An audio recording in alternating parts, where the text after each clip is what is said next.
우리가 앞 시간에는 사도행전 8장 1절에서 6절 말씀까지를 살펴봤어요. 자, 이번 시간에는 사도행전 8장 7절부터 17절 말씀까지를 살펴보겠습니다.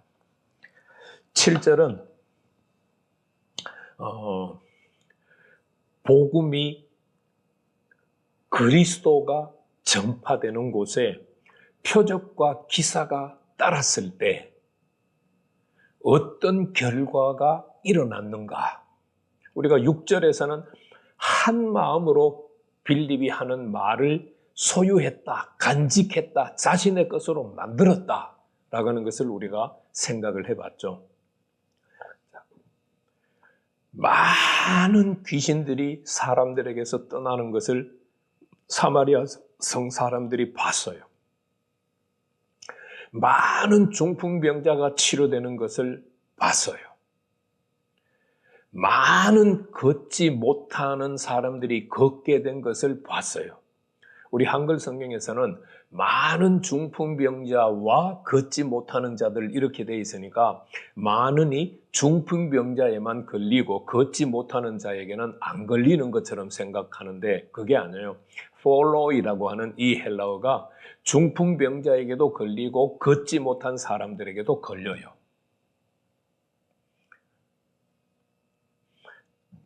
이 일들은 각 집에 가정에 속해 있는 사람들에게서 일어난 거잖아요.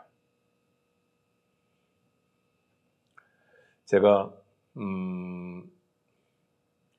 일주일에 5번 내지 6번은 1시간 정도 산책도 하고 또 산에 운동기구들이 있어서 운동도 하거든요. 그런데 그 운동하는 운동기구들이 있는 그 장소에 희죽희죽하면서 자기 혼자서 이런 말도 하고 저런 말도 하고 뭐 애씨하고 욕도 하고 하는 사람이 가끔 한 달에 한 번 아니면 2번 정도 봐요. 자, 이런 사람이 그리스도 메시아로 인해서 치료를 받았어요. 그러면 그 가정의 식구들은 어떻게 될까요? 당연히 잔치가 벌어지죠. 그래서 오늘 8절 말씀을 보면은 그 성에 큰 기쁨이 있었다. 사마리아 성에 빌립이 전하는 그리스도 메시아 복음으로 인해서 많은 귀신들이 떠나고 집집마다 있었던 귀신 들린 자들이 떠나가서 말짱하게 되고 중풍병자가 치료가 되고 못 걷는 자가 걷게 되고 하는 역사가 일어나니까 사마리아에 세워진 교회는 기쁨이 넘쳐났어요. 바로 진정한 복음이 전파되는 곳에는 기쁨이 놀랍도록 역사해야 돼요.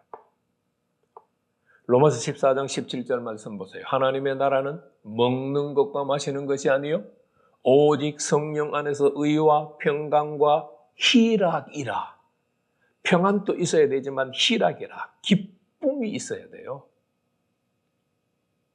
복음이 전파되는 곳마다 기쁨이 있어야 돼요. 우리 가정에는 내 마음속에는 내 삶에는 복음이 전파가 되고 있나요? 한 번 전파된 것으로 끝인가요? 성경에 그런 말은 없어요. 복음은 날마다 매주 선포가 돼야 돼요.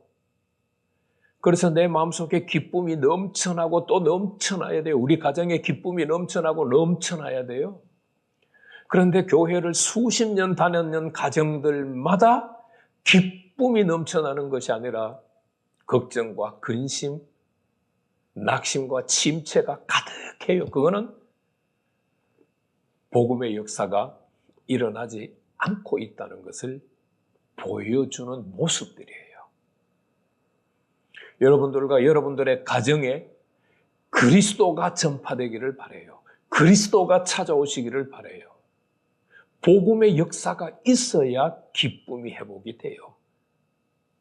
기쁨이 회복이 된다고 해서 고통스러운 일들이 없다? 문제가 없다? 그게 아니에요. 문제가 있어도 고통스러운 일이 있어도 기쁨이 더 큰 거예요. 그리스도로 말미암은 표적과 기사의 영향력이 더 큰 거예요. 자, 이 사마리아 교회는 큰 기쁨이 있었다는 말은 무엇과 대조를 이루고 있어요? 1절 말씀에 사울로 인해서 예루살렘 교회에는 큰 박해가 있었고 2절 말씀에 경건한 자들이 스데반을 장례하면서 크게 울었더라. 예루살렘 교회에는 공포와 두려움과 슬픔이 가득했어요. 이 말은 사마리아 교회와 비교하면 지금 뭐가 사라졌다는 거예요? 네. 복음의 영향력이, 복음의 힘이, 능력이 지금 사라졌다는 뜻이에요.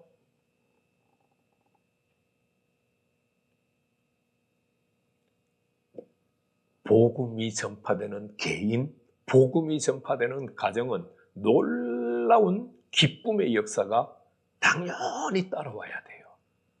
이 당연한 것이 오늘 성도들에게서는, 성도들의 가정에서는 또 더 크게는 교회에서는 찾아보기가 힘들어요. 뭔가 지금 길을 잘못 들어섰고 잘못 왔다는 뜻이에요. 우리는 그리스도를 듣고 그리스도에 관해서 듣고 그리스도께서 행하는 표적과 기사를 맛보고 이 기쁨을 다시 회복하는 자리로 돌아가야 돼요. 그리고 이 사마리아 성의 대표적인 한 사람을 그 다음부터 이야기를 하기 시작하는데 9절부터 13절 말씀까지예요. 사마리아 성에 시몬이라고 하는 사람이 있었어요. 그는 마술사예요. 마술사.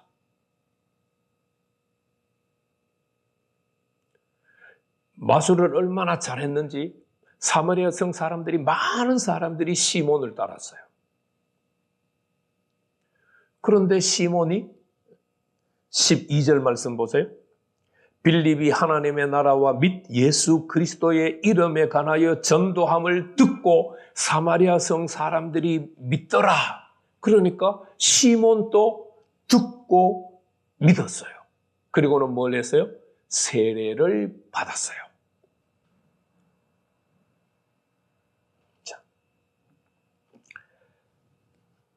이 사마리아 성에 많은 사람들이 복음을 듣고 세례를 받았다고 하는 말이 예루살렘에도 소식이 전해졌어요. 그러자 예루살렘에 남아있던 사도들이 누구를 파송해요? 베드로와 요한을 사마리아 성에 파송을 해요. 왜 파송했을까요? 예루살렘 교회에 남은 사도들은 박해가 일어났을 때 그냥 오늘날 말로 표현하면은 지하에 잠잠히 숨기로 결정했어요. 스데반, 경건한 사람들이 스데반을 장례할 때도 나타나지 않았어요. 그들은 몸을 사리면서 예루살렘에 숨어 있었어요. 등장하지 않았다는 것은 다른 말로 표현하면 숨어 있었다는 것과 같은 말이에요. 그런데 그들이 왜 사마리아 성 사람들이 빌립이 전파하는 그리스도에 대해서 듣고 표적과 기사를 보고 믿고 세례를 받았다고 하는 소식을 들었을 때 왜 두 사도를 파송했을까요? 역사 속에 숨어 있다가 왜 갑자기 역사의 전면으로 등장해서 짠 하고 나타났을까요? 그거는 15절 말씀에서 우리가 그 이유를 찾아볼 수 있어요. 14절 말씀이 예루살렘에 있는 사도들이 사마리아도 하나님의 말씀을 받았다함을 듣고 베드로와 요한을 보냈다. 그리고 15절 베드로와 요한 그들이 내려가서 그들을 위하여 성령 받기를 기도했다. 왜 보냈느냐? 두 사도 베드로와 요한을 왜 보냈느냐? 네. 사마리아 성 사람들이 성령을 받아야 된다는 것을 그들이 깨달았기 때문에 보냈어요. 빌립도 성령이 충만했잖아요. 칭찬도 하고. 빌립으로 말미암아서 표적과 기사가 일어났는데 사마리아 성 사람들이 성령을 안 받았다고 예루살렘에 있는 사도들이 생각할 필요가 있을까요? 없을까요? 없어요. 그런데 예루살렘에 있던 사도들이 사마리아 성 사람들이 성령을 못 받았다, 안 받았다라는 것을 어떻게 알았을까요? 오순절 성령 강림으로 그들에게 그거를 알 수 있는 지식의 은사가, 지혜의 은사가 있었기 때문이에요. 빌립이 그리스도를 전파했고 표적과 기사를 행했는데도 불구하고 사마리아 성 사람들에게 성령은 임하지 않았어요. 그래서 예루살렘 교회에 있던 사도들은 두 사도를 베드로와 요한을 보내서 사마리아 성 사람들이 성령을 받도록 돕기 위해서 두 사도를 보냈어요. 두 사도가 성령 받기를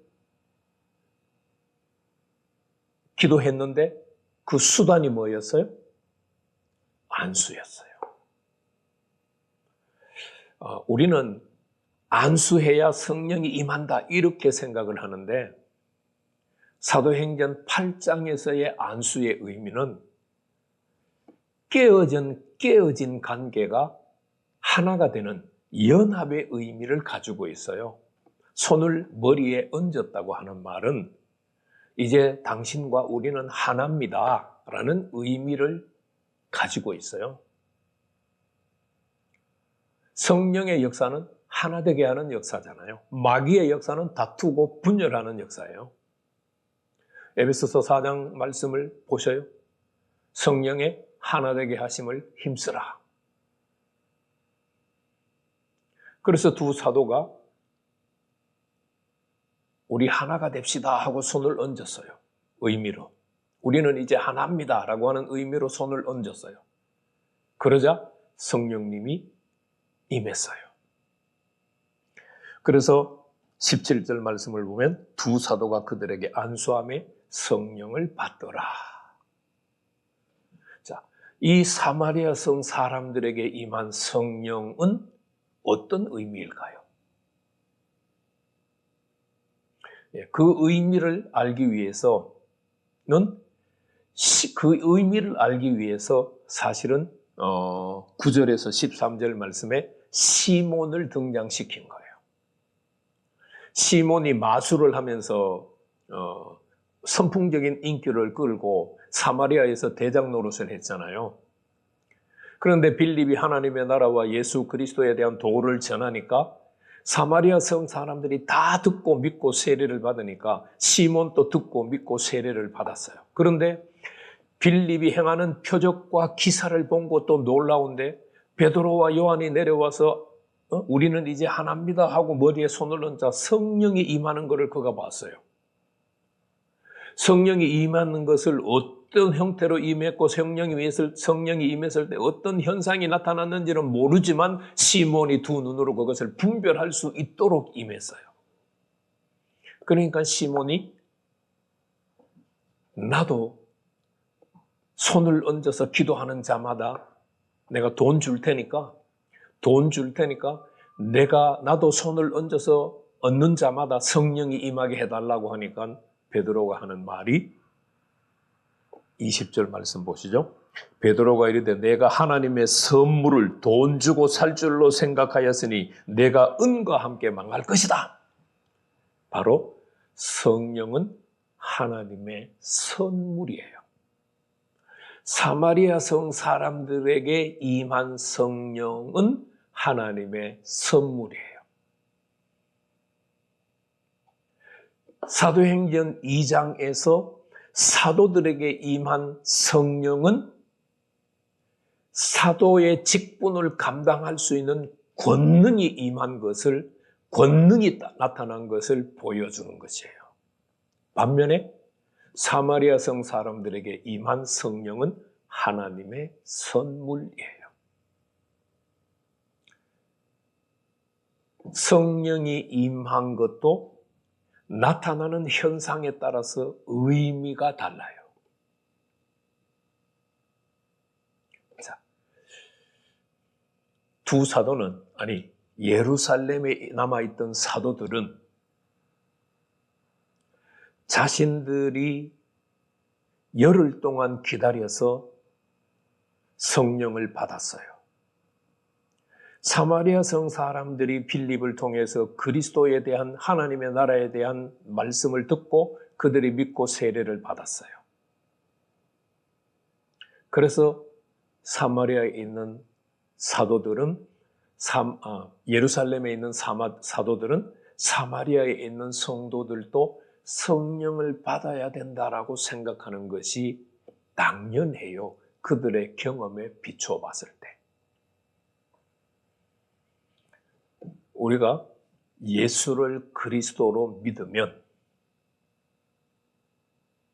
그 다음에 따라와야 되는 것이 성령의 내주하심이 일어나야 돼요.